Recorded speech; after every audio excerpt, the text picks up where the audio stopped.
नमस्ते, Ram Ram, good morning. यही 2076 सालको शुभ दीपावलीमा सम्पूर्ण हाम्रा दर्शकहरू, भ्युअर्सहरू, हाम्रो सुपक थारू सलीमा पौडा युट्युब च्यानललाई माया गर्नुहुने सम्पूर्ण देश तथा विदेशमा बस्नुहुने आदरणीय दाजुभाइ दिदीबहिनीहरू तथा हाम्रा मित्रहरू, कला प्रेमीहरू जसले सुदूरपश्चिमका विभिन्न भाषाभाषिक राणा, थारू, टुटुली कलाकारहरूलाई माया गर्नुहुन्छ, फिल्मलाई माया गर्नुहुन्छ, गीत सङ्गीतलाई माया गर्नुहुन्छ, सबैजना चाहिँ फेरि पनि ह्याप्पी दीपावली भन्न म चाहन्छु। यो भिडियो आजको विशेष गरेर चाहिँ हाम्रो सुपक थारू सलीमा पौडा युट्युब च्यानललाई चाहिँ आफ्नो लागि इन्टरभ्यू लिँदाखेरि, सुटिङ रिपोर्ट बनाउँदाखेरि हामीलाई चाहिँ एकदम एउटा डिएसएलआर क्यामेराको आवश्यकता महसुस भएको छ। यसभन्दा अगाडि हामीले थुप्रै मोबाइलहरूबाट स्यामसङ, ओप्पो लगायत थुप्रै अन्य ब्रान्डका मोबाइलहरूबाट हामीले भिडियो खिचेर तपाईँ समक्ष प्रस्तुत गर्दै आइरहेका थियौँ। अब चाहिँ एउटा च्यानललाई पनि अलिकति अपग्रेड गर्नुपर्छ, आफ्नै एउटा स्टुडियो हुनुपर्छ र अब अलिकति हामीले पनि बिस्तारै बिस्तारै यो च्यानललाई चाहिँ एउटा लेभलमा पुर्याउनुपर्छ भन्ने धेरैजना हाम्रा मित्रहरूको, दर्शकहरूको चाहिँ सुझाव आएको हुनाले चाहिँ हामीले चाँडै भन्दाखेरि हाम्रो आफ्नो एउटा स्टुडियो चाहिँ अस्थायी रूपमा म भन्न चाहन्छु। 1 सालसम्मको हाम्रो एउटा एग्रिमेन्ट भएको छ कि डिलाइट क्याफेले चाहिँ हाम्रो थारू सलीमा पौडा युट्युब च्यानलको लागि चाहिँ एउटा कोठा उहाँले चाहिँ उपलब्ध गराउनु भएको छ, जुन कोठामा चाहिँ अहिले हाम्रो सेटअप तयार भइरहेछ। हामीले पछाडि हाम्रो 3D वाल हामी लगाउने छौँ। त्यस्तै गरिन सेटअपहरू भइरहेछ। हजुरले केही दिन अगाडि हेर्नुभयो जुन भिडियो थियो जहाँ हामीले चाहिँ राणा समुदायका युवा युवतीहरूसँग अन्तर्वार्ता लिएको थियौँ, त्यही सेटअप हो पछाडि। अहिले चाहिँ सेटअप कम्प्लिट भइसकेको छैन। अब चाँडै नै त्यो कम्प्लिट लगत्तै हामीले चाहिँ त्यो सेटअप तयार गर्नेछौँ र त्यसपछि हामीले सेटअप तयार भइसकेपछि त्यसमा चाहिँ राज र अन्जु दुईजना सिङ्गरहरूको चाहिँ अन्तर्वार्ता लिने तयारी गरिरहेछौँ। र अब सेटअप त हामीलाई हाम्रो मित्र सुदूरपश्चिम कला प्रतिष्ठानका कार्यसमिति सदस्य आवेश चन्द, जो चाहिँ डिलाइट क्याफेका ओनर पनि हुनुहुन्छ, उहाँले चाहिँ छोटो समयको लागि, केही समयको लागि उहाँले चाहिँ त्यो एउटा कोठा हामीलाई उपलब्ध गराइदिनु भएको छ। यसको लागि सुपक थारू सलीमा पौडाको सञ्चालकको तर्फबाट अथवा हाम्रो सुपकला प्रतिष्ठानको होल टिमबाट उहाँलाई धेरै धेरै धन्यवाद हामीले दिनुपर्ने हुन्छ। अब हामीलाई जस्तो धेरै प्रोग्रामहरूमा हामीले क्यामेरा रेन्टमा ल्याएर प्रयोग गरिरहेछौँ, जसले गर्दाखेरि हामीलाई महँगो पर्न जान्छ। सबैलाई थाहै छ। पक्कै पनि एउटा डिएसएलआरलाई 1 घन्टा 1.5 घन्टा हामीले युज गर्नुपर्ने हुन्छ। कसैले पनि त्यति दिँदैनन्। अब उहाँहरूको पनि व्यवसाय हो र मिनिमम हामीले उहाँलाई चार्ज दिनै पर्ने हुन्छ।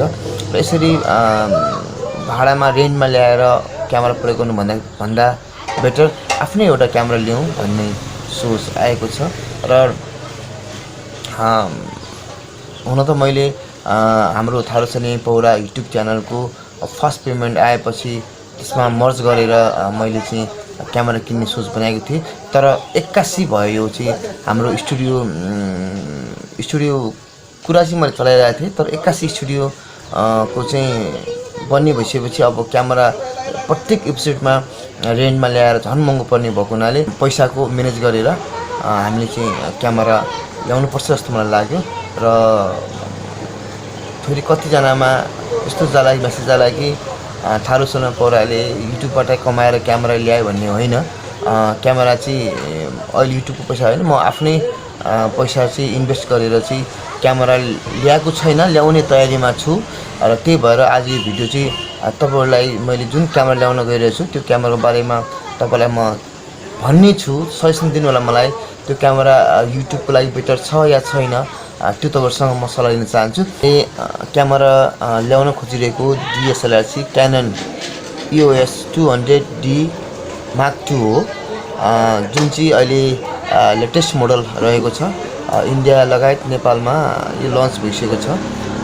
विशेष गरेर मैले युट्युबमा हेरेको थिएँ, यो चाहिँ हामी जस्तो युट्युबरहरुको लागि अर्थात् जसले चाहिँ युट्युबमा प्रोग्राम चलाउनुहुन्छ, इन्टरभ्यूको लागि, ब्लगको लागि, रिपोर्टको बनाउन लागि कम्फर्टेबल पनि, हल्का पनि र चलाउन सजिलो पनि छ जस्तो मलाई फिल भएको हुनाले चाहिँ मैले 200D Mark II लिने सोच चाहिँ बनाएको छु। अहिले कन्फर्म भइसकेको छैन। यसमा चाहिँ 24 मेगापिक्सलको रहेछ क्यामेरामा, ISO 100 देखि लिएर 25-600 सम्म हुँदो रहेछ अटो फोकस।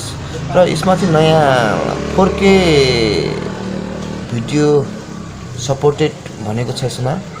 अब कतिको छ त्यो त पछि थाहा हुनेछ। र टच स्क्रिन रहेछ, ब्लुटुथ, वाइफाई सबै छ।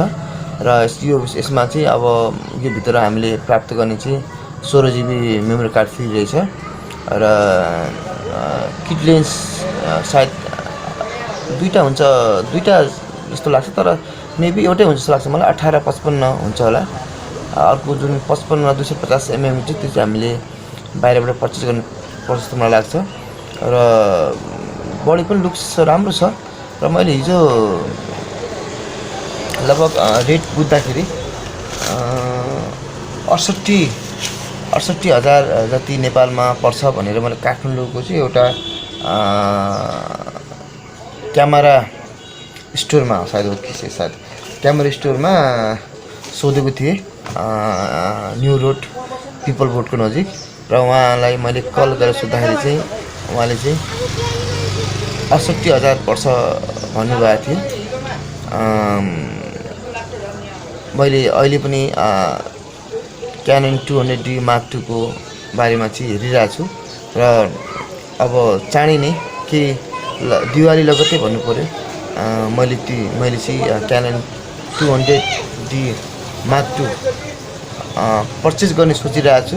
कृपया मलाई पनि तपाईहरु कमेन्ट गर्नु होला कस्तो होला, अझै योभन्दा बेटर अझ कुनै छ कि यही प्राइसमा भन्नु खोजेको।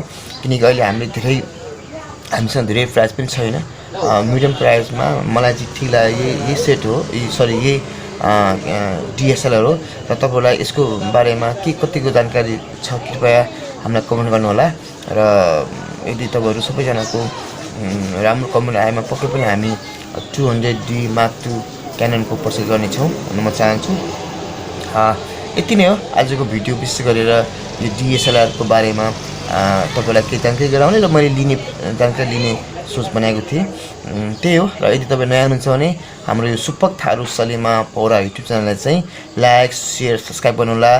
धन्यवाद। राम राम, शुभ दिन।